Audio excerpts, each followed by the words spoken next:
ನಮಸ್ಕಾರ. ಮಹಾಭಾರತದಲ್ಲಿ ಪಾಂಡವರಿಗೆ ಬಂದ ಅತಿದೊಡ್ಡ ಪರೀಕ್ಷೆ ಯಾವುದು ಗೊತ್ತಾ?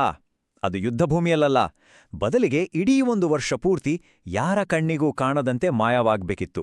ನಿಜಕ್ಕೂ ಇದು ಅವರ ಬುದ್ಧಿವಂತಿಕೆ, ಸಹನೆ, ಧೈರ್ಯ ಎಲ್ಲದಕ್ಕೂ ಒಂದು ಅಗ್ನಿ ಪರೀಕ್ಷೆಯಾಗಿತ್ತು. ಒಮ್ಮೆ ಯೋಚನೆ ಮಾಡಿ, ಆ ಕಾಲದ ಸೆಲೆಬ್ರಿಟಿಗಳವರು, ಇಡೀ ದೇಶವೇ ಅವರನ್ನ ಹುಡುಕ್ತಿತ್ತು.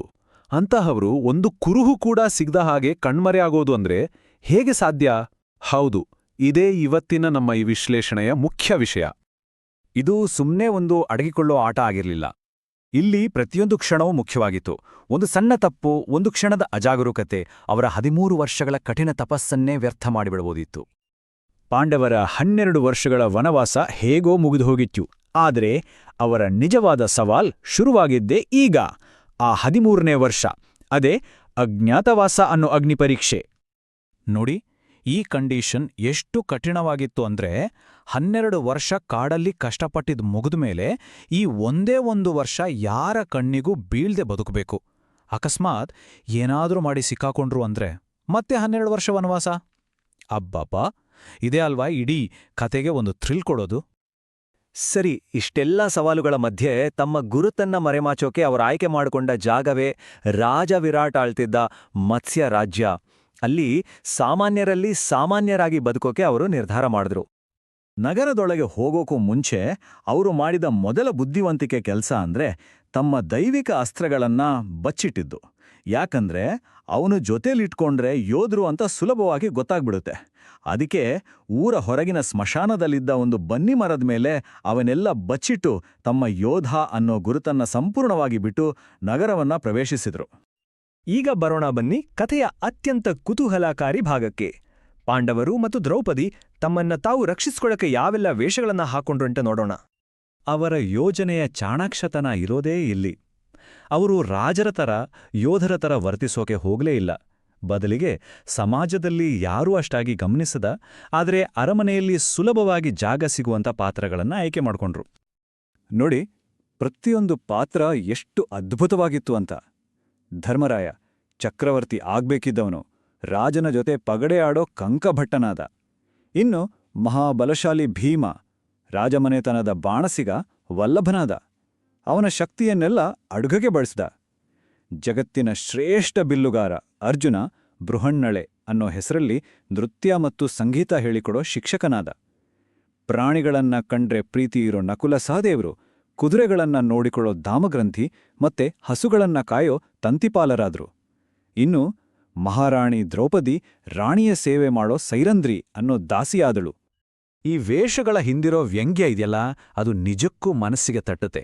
ತಮ್ಮ ಅಸ್ತಿತ್ವವನ್ನೇ ಪಣಕ್ಕಿಟ್ಟು, ತಮ್ಮೆಲ್ಲ ಅಹಂಕಾರವನ್ನ ಬದುಕಿಟ್ಟು ಸಾಮಾನ್ಯರಂತೆ ಬದುಕಿದ ಅವರ ರೀತಿ ಇದೆಯಲ್ಲ, ಅದು ಅವರ ನಿಜವಾದ ಶ್ರೇಷ್ಠತೆಗೆ ಒಂದು ದೊಡ್ಡ ಸಾಕ್ಷಿ. ಎಲ್ಲವೂ ಅಂದುಕೊಂಡಂತೆ ನಡೀತಿದೆ ಅನ್ನುವಾಗಲೇ ಒಂದು ಅನಿರೀಕ್ಷಿತ ಕಡೆಯಿಂದ ಅಪಾಯ ಎದುರಾಯಿತು. ಈ ಸಾರಿ ಶತ್ರು ಹೊರಗಿನಿಂದ ಬಂದಿರಲಿಲ್ಲ, ಅರಮನೆಯ ಒಳಗಿನಿಂದಲೇ ಬಂದಿದ್ದ. ವಿರಾಟರಾಜನ ಸೇನಾಧಿಪತಿ, ರಾಣಿಯ ತಮ್ಮ ಕೀಚಕ. ತನ್ನ ಅಧಿಕಾರದ ಮದದಲ್ಲಿ ಮೆರೆಯುತ್ತಿದ್ದ ಅವನ ದುಷ್ಟ ಕಣ್ಣು ಸೈರಂಧ್ರಿಯ ವೇಷದಲ್ಲಿದ್ದ ದ್ರೌಪದಿಯ ಮೇಲೆ ಬಿತ್ತು. ಕೀಚಕನ ಕಾಟ ದಿನೇ ದಿನೇ ಮಿತಿ ಮೀರಿದಾಗ ದ್ರೌಪದಿ ತನ್ನ ಅಸಹಾಯಕತೆಯನ್ನ ಭೀಮನ ಮುಂದೆ ಹೇಳಿಕೊಂಡ್ಳು. ತಮ್ಮ ಗುರುತು ಬಯಲಾಗುತ್ತೆ ಅನ್ನೋ ಭಯ ಒಂದೆಡೆ, ದ್ರೌಪದಿಯ ಮಾನ ರಕ್ಷಣೆ ಮಾಡಬೇಕಾದ ಅನಿವಾರ್ಯತೆ ಇನ್ನೊಂದೆಡೆ. ಭೀಮನಿಗೆ ಇದು ದೊಡ್ಡ ಧರ್ಮಸಂಕಟವಾಗಿತ್ತು.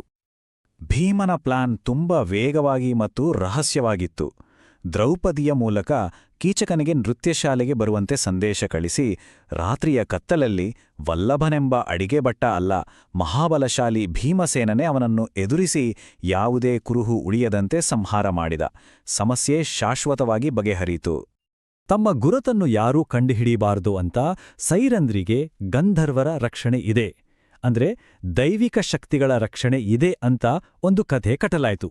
ಇದು ಅರಮನೆಯಲ್ಲಿ ಅವರನ್ನು ಸದ್ಯಕ್ಕೆ ರಕ್ಷಿಸಿತು.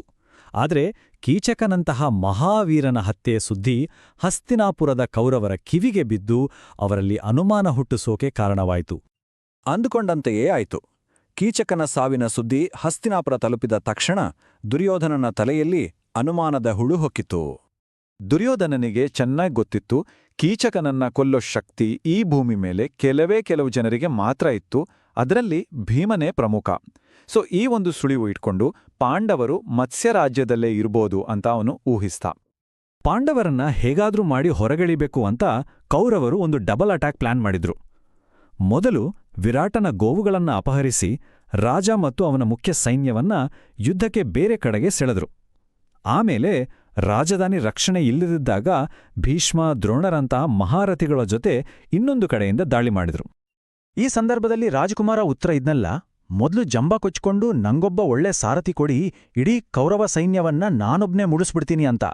ಆದ್ರೆ ನಿಜವಾಗ್ಲೂ ಆ ಬೃಹತ್ ಸೈನ್ಯವನ್ನ ಕಣ್ಣಾರೆ ನೋಡ್ನೋ ಇಲ್ವೋ ಅಷ್ಟೇ ಅವನ ಧೈರ್ಯವೆಲ್ಲ ಗಾಳಿಗೆ ಹೋಗಿ ರಥದಿಂದ ಎಳೆದು ಜೀವ ಉಳಿದ್ರೆ ಸಾಕು ಅಂತ ಓಡಕ್ ಶುರು ಮಾಡ್ಬಿಟ್ಟ.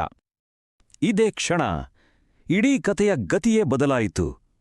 ರಾಜ್ಯವೇ ಅಪಾಯದಲ್ಲಿದ್ದಾಗ ಒಬ್ಬ ಸಾಮಾನ್ಯ ನೃತ್ಯ ಶಿಕ್ಷಕ ಜವಾಬ್ದಾರಿಯನ್ನ ತನ್ನ ಹೆಗಲ ಮೇಲೆ ಹೊತ್ತುಕೊಂಡ.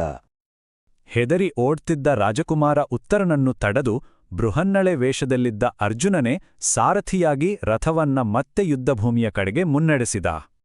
ಮತ್ತು ಇಲ್ಲೊಂದು ಅದ್ಭುತವಾದ ತಿರುವು ಕಾದಿತ್ತು. ಅರ್ಜುನನು ಕೌರವರನ್ನು ಎದುರಿಸೋಕೆ ಸಿದ್ಧನಾಗ್ತಿದ್ದ ಹಾಗೆ ಅವರ ಅಜ್ಞಾತವಾಸದ 1 ವರ್ಷದ ಅವಧಿ ನಿಖರವಾಗಿ ಅದೇ ಕ್ಷಣಕ್ಕೆ ಪೂರ್ಣಗೊಂಡಿತ್ತು. ಅವರ ಪರೀಕ್ಷೆ ಮುಗಿದಿತ್ತು. ಇನ್ನು ಅಡಗಿಕೊಳ್ಳುವ ಅವಶ್ಯಕತೆ ಇರಲಿಲ್ಲ. ಬೃಹನ್ನಳೆ ಮಾಯವಾದಳು. ಅರ್ಜುನ ಮರಳಿದ್ದ. ಅವನು ತನ್ನ ನಿಜರೂಪವನ್ನ ಪ್ರಕಟಿಸಿ ಶಮೀ ವೃಕ್ಷದ ಮೇಲಿದ್ದ ತನ್ನ ದೈವಿಕ ಗಾಂಡೀವ ಧನುಸ್ಸನ್ನು ಹಿಡಿದು ಯುದ್ಧಕ್ಕೆ ಸಿದ್ಧನಾದ. ನಂತರ ನಡೆದಿದ್ದು ಇತಿಹಾಸ. ಅರ್ಜುನನು ತನ್ನ ಸಂಮೋಹನಾಸ್ತ್ರ ಅಂದ್ರೆ ಶತ್ರುಗಳನ್ನ ಸಂಮೋಹನಗೊಳಿಸಿ ನಿಶ್ಶಕ್ತರನ್ನಾಗಿಸೋ ದಿವ್ಯಾಸ್ತ್ರವನ್ನ ಬಳಸಿ ಇಡೀ ಕೌರವ ಸೇನೆಯನ್ನ ಒಬ್ಬನೇ ಸೋಲಿಸಿದ.